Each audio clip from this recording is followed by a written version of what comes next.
तो इसके पहले वाले वीडियो में हम लोगों ने कोल सेक्टर्स की क्या प्रॉब्लम है, क्या चैलेंजेस हैं, कोल की क्या डिसएडवांटेजेस हैं और सरकार ने अब तक क्या कदम उन प्रॉब्लम्स को एड्रेस करने के लिए उठाया है। इसमें हम लोग देखेंगे कि कुछ और सजेशन, एक सिविल सर्विस एस्पिरेंट होने के नाते हम क्या सजेशन और सामने रख सकते हैं ताकि कोल सेक्टर को की जो परेशानियां हैं, उसकी जो कमियां हैं वो दूर की जा सके।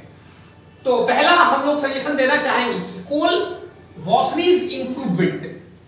इंडिया में चूंकि जो कोल है उसमें एस कंटेंट ज्यादा है, इनऑर्गेनिक इंप्योरिटी ज्यादा है, इसलिए कोल की वॉशरीज यानी कि कोल को वॉश करने का जो मेथड है, उसमें जो सिस्टम है उसको और बेटर इंप्रूव किया जाए ताकि जो इंप्योरिटीज कोल से है, मान लीजिए अभी हम 30% इंप्योरिटीज ही निकाल पाते हैं, उसमें कुछ और मॉडर्न टेक्नोलॉजी, मॉडर्न सिस्टम को हम उपयोग करें ताकि हम 40% 50% तक उसकी इंप्योरिटीज को दूर कर सकें। तो कुल मिलाकर के कोल वॉशिंग प्रोसेस में इंप्रूवमेंट करने की जरूरत है। दूसरी, जब हम पहला वाला मेथड करेंगे तो उससे हमारा एस कंटेंट भी अपने आप कम हो जाएगा। तो second step is already fulfilled by the first step. तो एस कंटेंट कम हो जाएगा, इनऑर्गेनिक इंप्योरिटीज हमारी कम हो जाएगी। ठीक है। तीसरा पॉइंट, हमें प्रोडक्शन बढ़ाने की जरूरत है और जब हम प्रोडक्शन बढ़ाएंगे तो हमारा जो इंपोर्ट डिपेंडेंसी है वो ऑलरेडी कम हो जाएगा।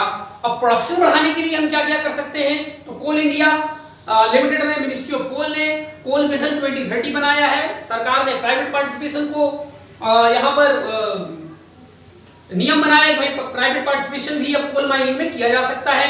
100% एफडीआई दिया है। तो ऐसे प्रोडक्शन बढ़ाने के कई तरीकों पर वर्कआउट किया जा सकता है। चौथी बात, focusing on coal based cleaner source of energy. अगर पर्टिकुलर कोल से रिलेटेड कोई प्रॉब्लम है, खास करके एनवायरमेंटल प्रॉब्लम, तो हम कोल का लिक्विफिकेशन या कोल का गैसिफिकेशन करके हम coal based cleaner source of energy पर फोकस कर सकते हैं, जिससे हमारी जो एनवायरमेंटल लायबिलिटी है वो भी पूरी होगी और हम कोल बेस्ड एनर्जी का भी हम उपयोग कर पाएंगे। पांचवी बात है, डिक्रीजिंग कॉस्ट ऑफ कंपाइलेंस। अभी हम लोग इसके पहले पढ़ चुके थे कि कॉस्ट ऑफ कंपाइलेंस इंडिया में बहुत ज्यादा, उसको कम करने की जरूरत है। उसी प्रकार decreasing cost of mine management, हमारे यहाँ माइन को मैनेज करने में, उसको ऑपरेट करने में भी कॉस्ट बहुत ज्यादा है, उसको भी कम किया जाना चाहिए। एडॉप्टिंग ग्लोबल बेस्ट प्रैक्टिसेस, दुनिया भर में कोल माइनिंग सेक्टर में जहां जहां कोई नया इनोवेशन है, कोई नई बेस्ट प्रैक्टिस हमें समझ में आती है, तो उस प्रैक्टिस को इंडिया में भी एडॉप्ट किया जाना चाहिए। सेवेंथ बात, कोल बेनिफिशिएशन। कोल बेनिफिशिएशन का मतलब होता है कि कोयले में जो इंप्योरिटीज है, सल्फर का मात्रा की जो एक्सेस अमाउंट है, उसको कम करके कोल को बेनिफिशियल फॉर्म में कन्वर्ट करना। इसका मतलब होता है कोल गैसिफिकेशन करना या कोल लिक्विफिकेशन करना। रिस्क मैनेजमेंट, ऑलरेडी हम इसके पहले वाले वीडियो में पढ़ चुके हैं कि सरकार काफी कदम उठा रही है रिस्क मैनेजमेंट में। ठीक है। लेकिन अभी भी माइन को लेकर के वहां जो काम करने वाले वर्कर्स हैं, उनके हेल्थ को लेकर के बहुत सारे अनसॉल्व्ड, अनरिजॉल्व्ड इश्यूज हैं, उस पर सरकार को ध्यान देने की जरूरत है। नौवीं बात, एड्रेसिंग ट्रांसपोर्टेशन इश्यूज। इसके पहले हम लोगों ने चर्चा कर लिया कि ट्रांसपोर्टेशन इशू क्या है, उस इशू को दूर करने की जरूरत है, यानी रोड, रेल इत्यादि की कनेक्टिविटी, उसकी नेटवर्किंग बहुत प्रॉपर करने की जरूरत है। हार्नेसिंग कोल बेड मीथेन, इस घटना को, कोयले में से कोल बेड मीथेन को निकालना, इस घटना को कार्बन सिक्वेस्चरिंग कहते हैं। Carbon sequestering. तो what do you mean by carbon sequestering? Harnessing coal bed methane from the coal. उसी प्रकार कोल बेनिफिशिएशन का मतलब क्या है, ये आप समझ चुके हैं। अब कोल बेड मीथेन निकालने से क्या होगा कि कोल माइन में जो मीथेन गैस होती है, उससे दो प्रॉब्लम है। एक तो मीथेन गैस जो है वो ज्वलनशील है, अर्थात माइन में आग वगैरह लगने की घटना का एक बहुत बड़ा कारण मीथेन गैस का रिसाव है कोयले क्षेत्र से। तो अगर हम कोयल के पट्टियों के बीच से अगर हम मीथेन को निकाल लें तो वो एक समस्या से हमें निजात मिल जाएगी। दूसरी, मीथेन एक पोटेंशियल ग्रीन हाउस गैस है। अगर हम मीथेन को निकाल करके फिर उसको बर्न करें तो हमारा जो एनवायरमेंटल कंसर्न है वो भी सॉल्व हो जाता है, माइन सेफ्टी भी सॉल्व हो जाती है, और कोल से हमें एक नई टाइप का unconventional source of energy coal bed methane भी मिल जाता है। 11वां पॉइंट है increasing private and global participation. Already done, हम लोग पहले पढ़ चुके हैं। 2000 में प्राइवेट पार्टिसिपेशन को 100% एफडीआई कर दिया गया, तो ये वाली बात तो ऑलरेडी कर दी गई है, लेकिन फिर भी और ज्यादा प्राइवेट पार्टिसिपेशन बढ़ाने की जरूरत है। 100% हमने एफडीआई किया, उसको तो आगे बढ़ाया नहीं जा सकता, लेकिन प्राइवेट कंपनीज को कुछ इस तरीके से इंसेंटिव देना, इस तरीके से उनको मोटिवेट करना, इस पूरे एलोकेशन की प्रोसेस को, लाइसेंसिंग प्रोसेस को इतना सरल बनाना कि प्राइवेट सेक्टर वाले इस फील्ड में आए।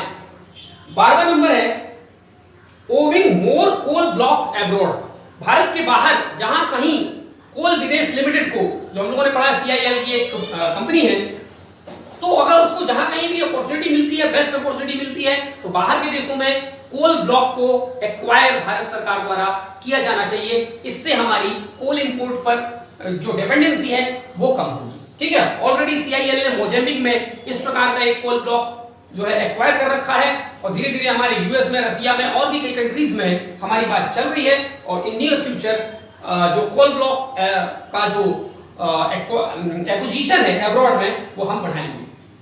13वां point consultation with stakeholders. कोयले के क्षेत्र से जुड़े हुए जितने स्टेक होल्डर्स हैं, एनवायरमेंटलिस्ट हैं, उसके आसपास रहने वाले लोग हैं, प्राइवेट सेक्टर है, गवर्नमेंट सेक्टर है, इन सारे लोगों के बीच में एक कंप्रेहेंसिव कंसल्टेशन कोल माइनिंग से रिलेटेड गतिविधियों को रेगुलेट करने के लिए किया जाना चाहिए, क्योंकि बाद में जब कोई रेगुलेशन नियम कानून आए तो उससे किसी को भी डिससैटिस्फैक्शन जैसी कंडीशन ना हो। यहां तक हमने ये जो सजेशन है हमारी इंपॉर्टेंट, ये हमने कोल सेक्टर के लिए दिया। अब जो एक छोटी सी टॉपिक बच गई थी, important coal mines of India, हम लोग अब इस पे ध्यान देते हैं।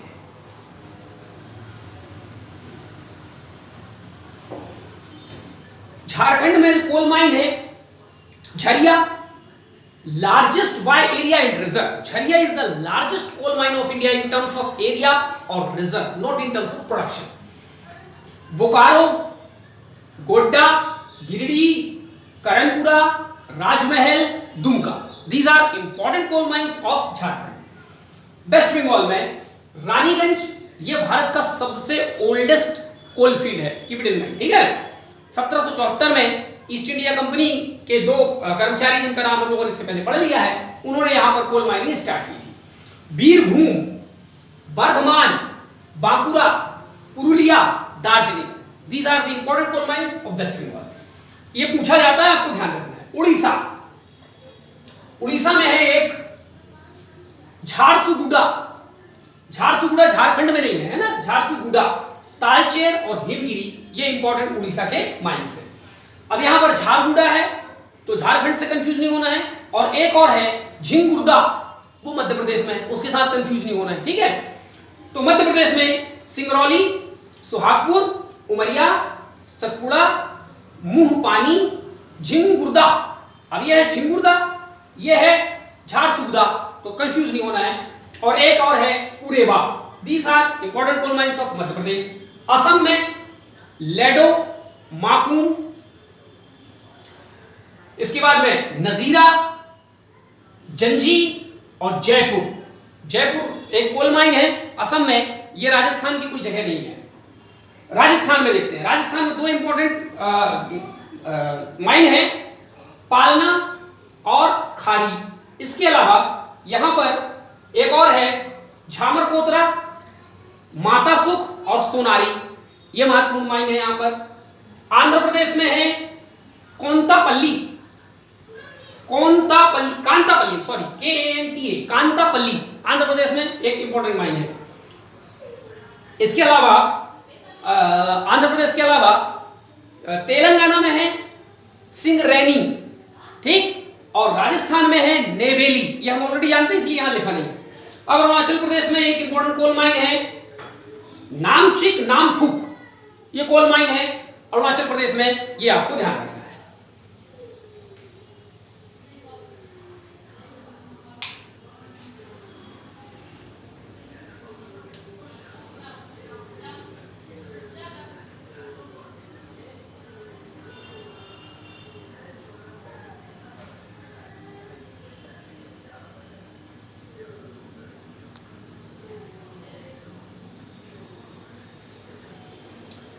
मेघालय, मेघालय में 3 इंपॉर्टेंट माइन है, उमरालोंग, मावलोंग और तीसरा सान, जिसकी स्पेलिंग है KSAN।